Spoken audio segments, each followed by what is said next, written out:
Hi there, Taurus. Thanks so much for tuning in. I'm Astrogirl, looking at August 1st through the 7th. And this week is actually ending on a really sweet note for you, with Mercury, the communicator, being joined by Venus, your ruler, and the planet of love and relationships in Virgo as well. So the two personal planets of the zodiac are going to be lining up in your fifth house of romance, creativity, and self-fulfillment. For those of you who are single and ready to mingle, remember that Jupiter, the planet of good luck and opportunity, is going to be the same part of your in the same part of your chart.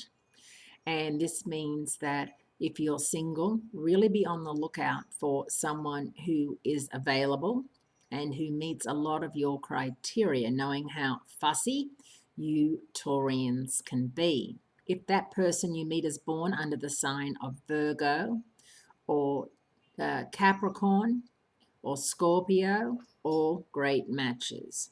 And I really suggest that if you are online dating, this is a great time to start swiping balls. There's actually a new moon this week in your fourth house of home and family. And this is going to strengthen, vitalize energy and make you very aware that it's time for some new beginnings. Say, for example, you have been talking about renovating, talking about refurnishing, talking about painting, and just doing all of those things that can add a tremendous value to your home without you really having to do too much or invest too much. This is the time to do so, because you are going to be in a very sweet frame of mind with Mercury, Jupiter, and Venus all lined up in Virgo for the next couple of weeks. Mars, the planet of passion, moves out of Scorpio, your relationship zone, for the last and final time and moves back into Sagittarius, your eighth house of joint finances, income, and intimacy.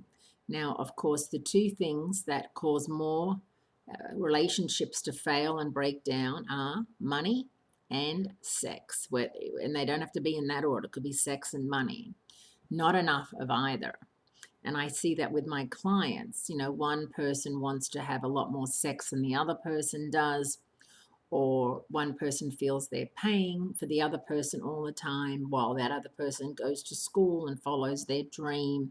And, you know, it can get very difficult to sort things out, even if they're madly in love. These are two things that can come up and really wreak havoc. So make sure, if that subject does come up over the next 5 weeks, you have that conversation. It's an indication too, because last March, if there's a person, place, or project left by the wayside last March, both Mars and the Leo new moon are giving you a thumbs up to pick it back up and run with it this time. So think back to March and who you were spending time with and what was happening in your life, and maybe you'll get a clue that way. Have a great week. Great speaking to you. And I look forward to speaking to you again next week, Taurus.